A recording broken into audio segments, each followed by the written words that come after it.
안녕하십니까, 마이어스 대표입니다. 오늘은 이제 기초소득이라고 법정 의무소득을 하시거나 의무소득 대상 시설의 이제 사업주가 되신 분들, 요거를 운영하시는 분들에 대해서 자세하게 안내를 드리고자 영상을 찍게 됐습니다. 기초소득이라는 거는 없어요, 딱히. 근데 법정 의무소득이냐, 요거를 하셔야 된다라고 공문을 받으시거나 의무소득 대상 시설이 됐다고 안내를 받으시는 분들이 있어요. 요거에 대해서 정확하게 좀 짚고 넘어가는 거를 설명드릴게요. 주체는 어디냐? 이제 국가법령정보부에서 이제 좀 복잡한 내용들을 이제 가져왔는데, 요거는 이제 온라인에 떠 있는 내용들이고, 정확한 거는 이제 법이 먼저입니다. 제일 감염병 예방 관리 법률이 있어요. 여기에 법은 감염병 발생 유행을 방지하기 위한 제1항 1조가 시작이 있는데, 요거를 특별자치도 지사, 이제 시장이죠. 여기 시장이나 이제 지사, 구청, 구청장은 보건소에게 이거를 위임을 해서 진행을 해야 됩니다. 요거를 해야 되는 게 이제 소득업자에 대한 근거예요. 요거에 대한 법률이 있다라고 정도까지만 알고 계시면 될 것 같고요. 여기서도 약간 애매한 게 있어요. 여기 요 두 개인데, 요 보시면은 8장이 51조 소득 의무를 지켜야 하는 대상자분들이 그 건물을 가지고 계시거나 뭐 숙박업이거나 또는 식당이다. 근데 건물 주고 내가 직접 소득을 하겠다 하는 분들은 운영하는 자, 여기 나와 있죠. 요 몇 가지를 지시사항이라든가 또 무슨 창고라든가 구비를 하는 이 법령이 있어요. 요거를 구비를 하고 직접적으로 소득을 할 수는 있어요. 근데 요거는 이제 좀 뒤에서 설명을 드릴 건데, 여기 맨 뒤쪽에 이런 거 있어요. 분쟁에 대한 이제 예시가 있는데, 저번에도 설명드렸는데 요거에 대한 문제가 터지면 좀 불리합니다. 그래서 요거 자세히 먼저 설명을 드릴 테니까 한번 보시고, 그래서 요거에 따라서 요 법을 따르고 법 밑에 이제 보건소가 이제 소득 담당자, 소득업을 하시는 사람들에게 위임을 해서 요거를 운영을 하게끔 만들어 놓은 법이라고 보시면 됩니다. 내가 이제 사업장을 시작을 했어요. 사업을 하고 계시거나, 근데 이제 신고를 계속 하게 되는데 사업을 처음 시작하게 됐다. 그러면은 요 용지, 요런 공문 하나가 요 공문 하나가 날라옵니다. 요게 뭐냐면은 이제 소득 시기에 맞춰서 소득 작업을 하고 요거를 했다고 신고를 해야 돼요. 요거에 대한 건데, 요건 어떻게 날라오냐? 처음에 국토교통부에 이제 면적이라든가 이런 게 좀 연관되어 있는 게 있기 때문에 국토교통부에서 면적 단위라든가 이런 거를 보건소가 이제 받습니다. 그럼 받으면은 요거에 해당하는 시설인지 확인을 하고 공문을 만들어서 보내죠. 사업장이라든가 숙박업이라든가 요식업 이런 게 많이 관련돼 있는데, 좀 다른 것도 있어요. 근데 보통 보건소에 신고를 하게 돼 있습니다. 하면은 이제 보건소에서는 확인하고 사업장이 이런 것도 원래 해야 되는데 안 들어왔을 경우 바로 해야 된다라고 공문을 보내요. 이런 게 보통 날라오고요. 근데 안 했다, 모르고 안 할 수도 있어요. 그리고 뭐 알고서도 안 하시는 분도 있는데 연락이 안 오니까 그냥 쭉 하는 거죠. 그렇게 하는 경우도 있는데 1년 안에 몇 개월 안에 분명히 이렇게 연락이 옵니다. 해야 된다, 또는 안 했으니까 어겨서 이런 과태료가 날라온다라고 경고문이 날라와요. 이러면 이제 부랴부랴 저희 소득업자한테 연락이 옵니다. 요거 당장 월말 이틀 남았는데 요거 할 수 있냐? 해줄 수 있냐? 이틀 남았다, 하루 남았다, 당장 내일 월말까지 해야 된다, 저번 주에 받으셨는데. 그런 분들이 계세요. 그런 거를 저희가 해드리고 있습니다. 네, 공문이 날라올 때 딸랑 뭐 한 장이나 두 장 이렇게 날라오는 경우도 있는데, 요 그 시나 그 지자체 쪽에 주변에 있는 소득업자, 이제 소득업체 리스트를 이렇게 같이 보내주는 경우도 있어요. 다 신고를 할 수 있어요. 요거는 전 영상에서 말씀드렸지만 신고는 다 할 수 있어요. 소득업자라고 업체를 만든 이제 사람들은 소득 신고는 다 할 수 있는데, 그 다음에 또 여러 가지가 있거든요. 이건 좀 이따 뒤에서 설명드릴게요. 요 중에서 저번에 설명드린 거는 한 10% 정도만, 상위는 아니에요. 이게 랜덤이에요. 이름도 아니고 뭔가 랜덤인데, 요 중에서 한 10% 정도만 제대로 된 소득업체 정도를 유지를 하고 있다 정도 보시면 되거든요. 뭐 프랜차이즈도 있고 그런데 프랜차이즈 빼고 한 10% 정도라고 보셔도 돼요. 10%가 안 되는 경우도 많아요. 요 소득업이 좀 어렵기 때문에, 어려운 거는 이제 뒤에서 경제 상황에서 좀 설명을 드릴 거고. 그리고 요렇게도 날라옵니다. 어디에 해당되는데 뭐 쉽게 몇 월에 뭐 한 번 해야 된다, 몇 월에 한 번 해야 된다, 이런 식으로 자세하게 이제 주는 지자체도 있어요. 이거는 저희가 이제 직접 발로 뛰면서 받거나 이제 업자분들한테 뭐 복사해서 받거나 이런 내용들이거든요. 이런 식으로 이제 업자가 설명을 해줘야 되는 거를 지자체에서 먼저 설명해 주는 경우도 있습니다. 근데 요거에 대한 가격이 정해져 있냐? 정해져 있어요. 근데 요거는 좀 자세히 들어가면 얘기가 길어지니까 간단하게 설명드릴게요. 매년마다 공신력 있는 데서 받아온 가격표가 있습니다. 어느 시설, 어느 형태에 있는 요런 장소들은 면적당 얼마, 뭐 추가당 얼마, 뭐 100평이면 얼마, 1000평이면 얼마 이런 식으로 있어요. 객실이 20개면 얼마, 뭐 25개면 얼마. 요거는 여기 보시면 요게 중요해요. 원가 계산표는 구충, 구서, 살균, 소독 비용을 포함한 것에 대한 모든 것입니다. 수목 병충해는 별개예요. 수목이랑 이제 조경 쪽은 별개라고 보시면 되고 요 세 가지에 대해서 가격이 정해져 있습니다. 매년마다 나오고 있어요. 주체는 사단법인 한국방역협회입니다. 근데 요 중에서 많이 하는 게 저는 이번에 설명드린 거는 살충, 구충에 대해서 먼저 설명을 드리려 해요. 기초소독이라고 해서 가장 기본적으로 해야 되는 게 있거든요. 그거는 소독해야 하는 범위는 소독을 해야 하는 범위는 좀 광범위합니다. 예를 들어 1번 보세요. 분뇨 토사물. 2번 보세요. 요 시체. 딱 봐도 이제 더러워 보이죠. 감염병이라든가 이런 건 모르겠고 좀 몸에 안 좋아 보여. 해로워 보이는 것들. 근데 이런 거 뭐 의료 쪽에서 이제 종사하시는 분들은 감염병 환자라던가 뭐 간호인 이런 거부터 시작하는데 그중에 여러 가지가 많아요.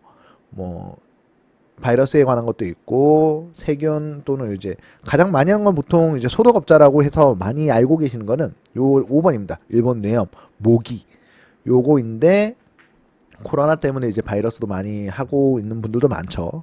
근데 요거 말고도 몇 가지 더 있는데 좀 법령 개정이 시급합니다. 법령을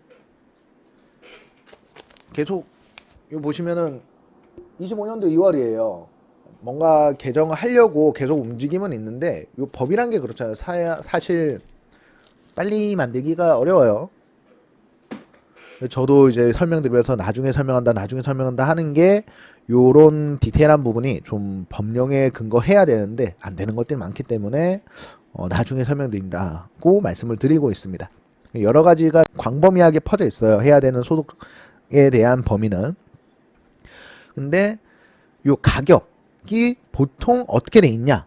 요 원가 계산표로 보면은 예시를 제가 만들어 놨습니다. 요거 이미지는 요거 간판이 있기 때문에 이제 없앤 거고 이미지를 만들어서 대략적으로 얼마 정도 받고 있는지 받아야 되는지 아니지 이거는 먼저 얼마 정도 받아야 되는지 소독업자가 예를 들어 22개 객실에 숙박업소예요.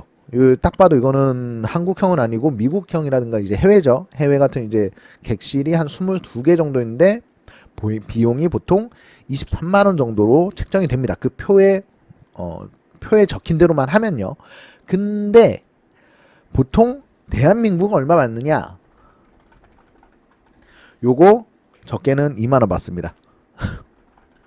4만 원 받습니다. 좀 신경을 좀 써준다 하는 업체는 8만 원 받습니다. 이게 대중이 없죠. 이게 이유가 있습니다. 그래서 제가 뒤에서 자세하게 한 번 더 설명드릴 거고요. 요 식당입니다. 120평 규모의 식당이 많이는 없어요. 보통 뭐 한 10평, 15평부터 시작해갖고 30평대가 보통 많을 텐데 120평 이게 의무적으로 해야 되는 것부터 먼저 설명드리다 보니까 이렇게 나온 건데 100평 한 300제곱미터라고 그래갖고 110평 정도 돼요. 110평 정도 이상의 규모의 요 음식점은 한 32만 원 정도 가격이 책정이 됩니다. 근데 요것도 얼마 받느냐? 그대로 2만 원, 4만 원, 보통 5만 원, 뭐 많으면 8만 원 이런 식입니다. 근데 가격이 차이 날 수밖에 없어요. 왜냐면은 여기서 뭐 벌레가 없을 수도 있고 없으면은 뭐 2만 원, 뭐 간단하게 해결할 수 있는 무슨 손님도 신경 안 쓰는 벌레가 있다. 그럼 4만 원 이럴 수도 있거든요. 근데 어떤 작업을 하기 위해서 저희가 하는 거는 감염 예방에 대한 내용이기 때문에 예방하기 위해서 이제 설계를 하고 작업을 해야 되는 범위가 포함되어 있어요. 근데 그런 예방은 생각 안 하고 그냥 대고 말고 하는 거죠. 이번에는 영상에서는 이런 내용에 대해서 설명드린 겁니다. 요거는 저도 하시는 분들이 있어요. 근데 저는 요렇게는 안 합니다. 그래서 요 가격들은 아까 말씀드린 세 가지 살충, 구서, 살균 세 가지가 포함된 건데, 그러면 한 가지만 하면 3분의 1만 받으면 되는 거 아니냐? 아까 말씀드린 8만원 딱 그 정도 범위죠. 그 정도 범위로 가격이 책정돼 있습니다. 그래서 이런 거를 어떻게 하느냐 보면은, 이제 이런 장소에서는 기초 이제 방제라 그래갖고 최소로 하는 소독이 있을 거 아니에요. 이게 좀 문제가 있는 데도 있는데, 먼저 설명드리자면은, 이제 법정 의무 소독에서는 명시된 작업은 없어요. 이렇게 세 가지를 다 해야 된다, 이런 범위들을 해야 된다라고 돼 있는데 무조건 요거 해야 된다, 요게 없어요. 그래서 요거를 좀 설명드리고자 해서 이번에 영상을 만들게 된 것도 있어요. 이거 먼저 설명드리기 전에는 요거는 최소한 이 정도는 해야 되지 않을까, 최소한 이 정도는 해야지 평소에 생기는 문제들을 어느 정도 억제할 수 있고 예방할 수 있지 않을까라는 제 개인적인 생각입니다. 그래서 이런 노하우가 좀 담겨 있다는 거 참고하고 들어주세요. 소독 방역 요거 방법 같은 경우는, 요 소독은 저번 영상에서 말씀드렸다시피 소독은 요 청소랑 약간 개념이 비슷하기 때문에 배제하고, 방역에 대해서 감염병 예방을 하기 위한 방역에 대해서는 일단 청소 포함 안 됩니다 말씀드렸죠. 살충, 살서, 살균 세 가지입니다. 근데 지금 가장 많이 하는 거는 해충이죠. 쥐도 점점 많아진다고 한 23년도부터는 뉴스에도 나오고 있어요. 살균은 코로나 때문에 바이러스로 많이 알려져 있죠. 살충에 대해서 먼저 설명을 드릴 건데, 이런 거, 이 그림 많이 보시죠? 요 그림. 그냥 요렇게 옷은 안 입어요. 마스크도 안 하시는 분도 많고, 안경도 안 하시는, 보경도 안 하시는 분도 많고, 근데 간단하게 장갑도 안 해요. 그냥 일상복에다가 요 통 하나만 들고 대렁대렁 들고 다니면서 찍찍이 하시는 분들 많다. 그래서 뭐 액체약이랑 찍찍 뿌린다 이렇게 말씀하시는데, 정확하게는 요거는 압축 분무통이라 그러고요. 잔류 분사라는 방식을 유제 약품을 써서 하는 작업입니다. 근데 요 조금씩 다 틀리긴 한데, 기본적으로 요 장비를 쓰게 되면은 이렇게 도너츠 형태로 약이 분사가 되는 게 기본이에요. 가까이 하면은 뭐 일자로 나오고, 좀 이 압축 노즐이라든가 이런 거 풀어갖고 하면은 일자로도 물총처럼 찍 하고 나갑니다. 근데 그렇게 쓰면은 안 된다고 말씀을 드리는데, 안 된다고 명시된 건 없어요. 이건 참고용으로 제 노하우가 적혀 있다는 거, 노하우가 녹아져 있다는 거 말씀드리고 시작할게요. 요 원형으로 도너츠 형식으로 나오는 이유에 대해서 먼저 설명드릴게요. 잔류 분사, 잔류 분무라고 하는데, 분무 방식인데, 이렇게 하면은 요 약을 벌레가 이렇게 쭉 지나갑니다. 그러면 요 약을 벌레는 입으로 먹거나 이런 게 아니라 자연스럽게 흡수가 되는 형식이에요. 그래서 요 약을 몸에 흡수를 하면은 신경독이 퍼지면서 자연스럽게 죽죠. 그거를 유도하기 위한 방식인데, 보통 올라오는 게 창으로 이렇게 날라오는 거 어쩔 수가 없잖아요. 사람 따라 들어오는데 이거 어떻게 잡아? 항상 파리채 들고 다니는 것도 아니고. 근데 보통 많이 들어온 거를 하수구 또는 서식하는 데를 또 물이 있는 데로 이제 지정을 해요. 그래서 그런 데부터 작업을 한다라고 보시면 되는데, 보통 어디에 하냐? 호텔의 경우는 요 보시면은 이제 측면으로 방이 엄청 많죠. 근데 이렇게 정해져 있는 곳들은 있어요. 사람 따라 이렇게 들어오는 건 어쩔 수 없고, 요즘에 모기도 엘리베이터로 쭉 올라가고 고층까지 있다고는 하는데 요거는 어쩔 수 없고요. 이제 방에 저희가 이제 매일마다 하는 게 아니고, 보통 작업을 한다 하면은 한 달에 한 번, 1년에 뭐 9번, 뭐 12번 가는 데도 있어요. 그러면은 요런 식으로 작업을 합니다. 객실에 들어가면요, 들어가서 요 화장실, 여기 뭐 변기가 2개야. 세면대하고 변기겠죠. 그리고 욕조 요렇게 있거든요. 창틀에 하는 분도 있고요. 보통은 요 물을 쓰는 데 쪽에 합니다. 왜냐면은 생물을 저희가 작업을 하다 보니까 들어오는 건 어쩔 수가 없어요. 근데 그 놈들이 들어오는 이제 생물, 벌레, 위에 해충들이 서식하거나 이제 번식을 하기 위해서는 물이 꼭 있어야 됩니다. 물이 없어도 되는 데도 있긴 있어요. 그런 걸 보통 특수해충이라 그러는데, 보통은 요 물 있는 데에 작업을 하게 됩니다. 여기 물 있는데 어떻게 작업을 하냐? 여기 다 뿌려요. 될 수 있으면. 100%는 못합니다. 뭐 손님이 연박이 있을 수도 있고, 뭐 사람 무슨 상황으로 해서 공사를 한다 그래갖고 작업을 못할 수도 있고, 그 100%는 못하고, 보통 뭐 60에서 80% 요게 업체마다 틀리긴 한데, 요거는 뭐 그 사업주하고 업체하고의 이제 약속 같은 거라고 보시면 되세요. 아파트도 이렇게까지는 안 해요. 뭐 한 50% 40%? 그래서 불만이 많습니다. 아파트는. 아파트 공공세대 300세대 이상의 그런 데서는 이제 1년에 3번 이상 해야 되는데 요런 식으로 좀 문제가 있어요. 이건 나중에 설명드리고, 자, 배수로에다 하면은 어떤 역할이 있느냐? 여기 배수로 있죠. 세면대 이렇게 하면 이게 원형으로 생겼을 거 아니에요. 아까 도너츠 형식으로 약이 뿌려진다고 말씀을 드렸잖아요. 요 이유가 요 관에 벽면에 바르기 위함입니다. 바르기 위함이에요. 벽면에. 그래서 이게 약을 타고 쭉 내려가야지 여기 통로 있는 데다가 이제 약이 분무가 되는 거예요. 물 쓰는 거랑 별개로. 일단 물 쓰는 거 별개로 도포하는 것만 이제 말씀드릴게요. 그리고 많이 쓰게 되면은 이렇게 물이 꼭 하다가 흘러가서 모이는 데가 있어요. 어딘가. 요 그림이랑 약간 틀리겠지만 어쨌든 모이는 데가 있습니다. 요런데 서식을 못하게 만들기 위해서 약을 이렇게 두 가지 효과를 보는 거죠. 요 하수구 관의 표면에 묻히는 거, 그리고 흘러가서 어딘가 모이는 곳에 서식을 못하게 하는 거. 요 두 가지 효과를 보고 잔류 분말을 요거는 하는 거예요. 뭐 사람 다니는 뭐 복도에다가 하시는 분도 있으시고 벽면에 하시는 분도 있는데 요거는 약품과 방식이랑 조금씩 틀립니다. 상황별로. 그래서 먼저 호텔 같은 데는 요렇게 한다라고 말씀을 드릴 수 있다라고 말씀드리는 겁니다. 어떤 약을 쓰냐?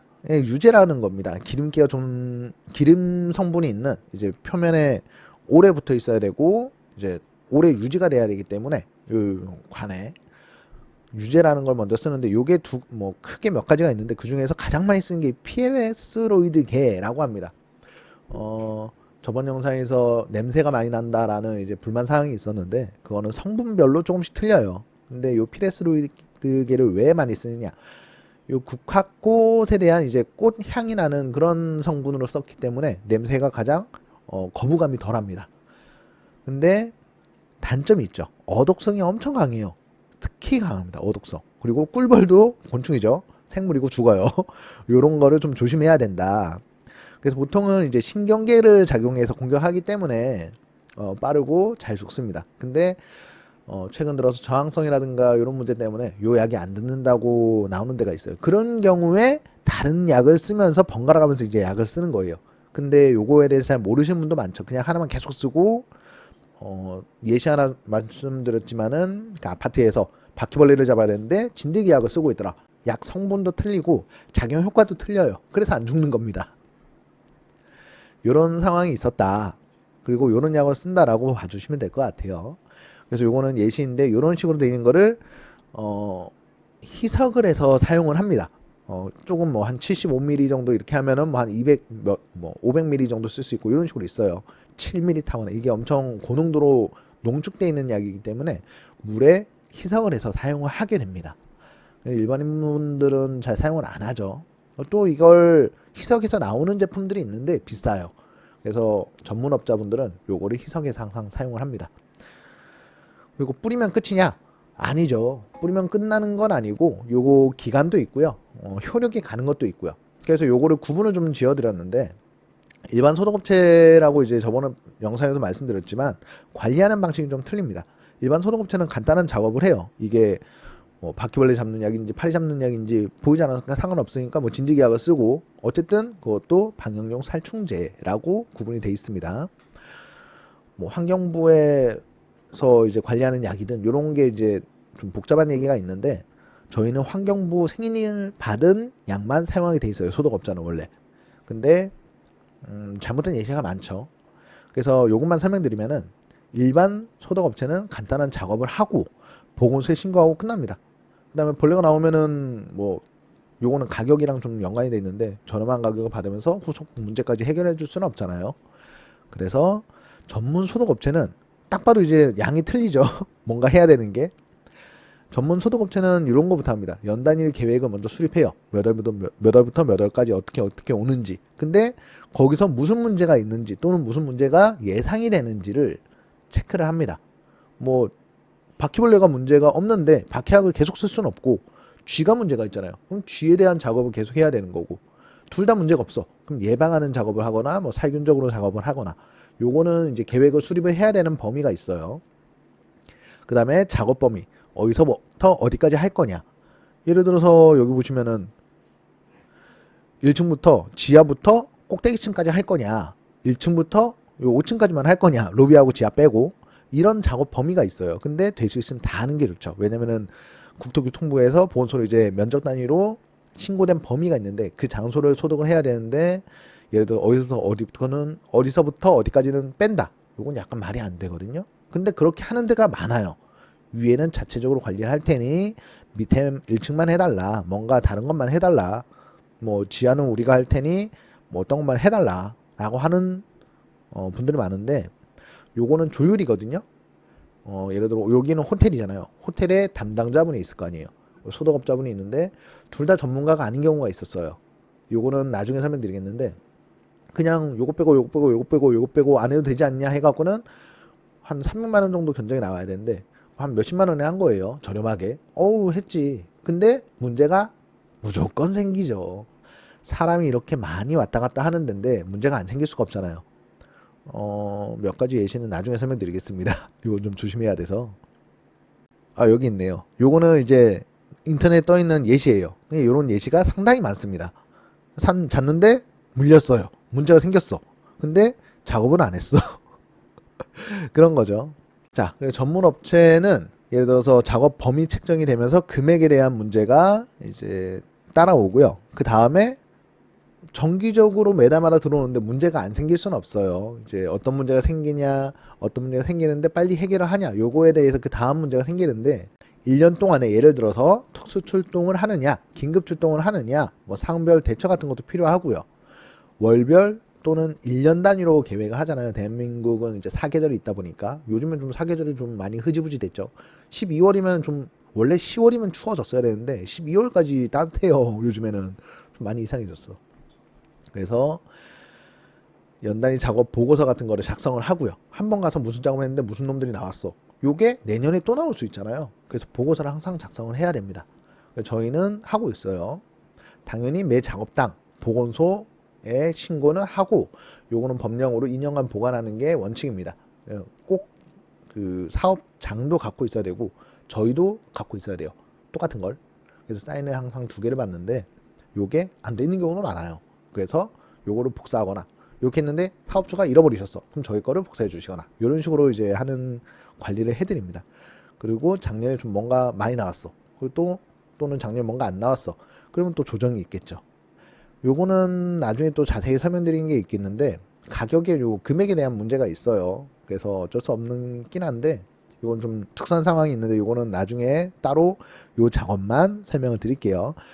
그 다음에 이제 추가적인 업무 범위가 있거나 업무 역량 등 뭔가 고객의 컴플레인이 걸리거나, 보통은 사업장들이 많기 때문에 고객의 이제 컴플레인 같은 게 많이 들어오면 그거에 대한 뭐 범위 같은 거나 역량 같은 작업해야 되는 게 따로 다 있습니다. 이런 식으로 나뉘어지고 있어요. 그래서 이 차이가 있고 당연히 금액 차이가 있다. 근데 일반인 분들은 모르죠. 여기서 이 정도 작업을 하면은 한 50만 원 받아야 돼. 근데 여기는 뭐 한 10만 원에 할 수 있대요. 하면은 나중에 문제가 꼭 생기죠. 그런 경우입니다. 그래서 요거는 이제 꼭 잘 알아보시고, 업체에서 홍보하는 것도 있는데 이건 좀 뒤에다 설명드릴게요. 홍보하는 것도 제대로 보고 하셔야 돼요. 예시가 있습니다. 예를 들어 여기 처음 말씀드렸을 때 요 8장 51조의 요 사항이나 사망들 보면은 공공주택 숙박업소에서 운영하는 자라는 사람이 요 다른 장비랑 관리하는 거를 구비를 해놓으면 직접 할 수는 있어요. 근데 했을 때 한국과 미국의 예시입니다. 물려갖고 무슨 문제가 생겼는데 자체적으로 하고 어디선가 배운 걸로 자기들이 관리를 했다. 근데 법은 손을 들어주지 않아요. 손님의 손을 들어줍니다. 미국에서도 자체적으로 관리를 했는데 문제가 생겼다. 근데 요거는 전문적이지 않다. 전문적이라고 하는 거는 한 번만 해서 되는 게 아니에요. 매년마다 세미나가 열리고 바뀌는 것도 있고 계속 배워야 되고 적용해야 되는 게 있습니다. 그거를 했을 때 또는 전문적이 되는 거지. 요것도 이제 손님한테 손을 들어주는 판결이 났죠. 자체 방역은 전문성이 아니라고 꼭 전문가에게 상담을 받거나 상담을 하셔야 된다고 말씀을 드리거든요. 그래서 분쟁 사례 같은 경우가 많은데 보통은 사업주가 제대로 안 했을 때 요 문제가 생기는 경우가 많습니다. 그래서 요즘에 호텔 사업, 모텔 이런 숙박업도 있고 저 민박 사업이라고 있어요. 민박 사업은 의무 대상이 아니에요. 근데 손님들이 많이 이제 여행을 다니시면서 이제 숙박을 하시죠. 그러면서 생기는 문제도 많은데 요거는 다음에 다른 이제 주제로 좀 자세히 설명드릴게요. 그래서 결과적으로 이런 약을 이렇게 쓰면서 사람이 결과적으로 좀 잘 해야 되는 거죠. 프랜차이즈도 여러 사람이 생기겠지만 교육도 제대로 있겠지만 사람이 잘해야 됩니다. 자, 요 기초 작업은 최소한 이렇게까지 하면은 문제가 생기진 않아요. 요 최소한 요 방을 100% 기초 소독이라고 해서 액체 형태의 약품을 잔류분무로 계속 약을 그 정해진 횟수마다 하면은 매달마다 하면은 1년에 9번은 요즘엔 좀 시기상 또는 환경상 맞지 않는다고 저는 생각을 하거든요. 매달 12회를 하면은 큰 문제가 생기지 않습니다. 생긴다 하더라도 많이 줄어들어요. 왜냐면은 요 액체 형태의 약이 지속력이 저희가 한 달마다 가면은 30일 기준으로 해갖고 30일마다 또는 30일 동안 계속 약효가 가는 게 아니에요.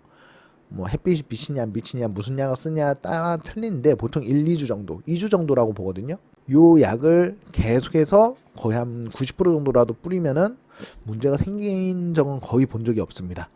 있다 하더라도 빨리 해결이 되죠. 왜냐면은 살 수 없는 해충이 살 수 없는 환경을 만들어 놨으니까.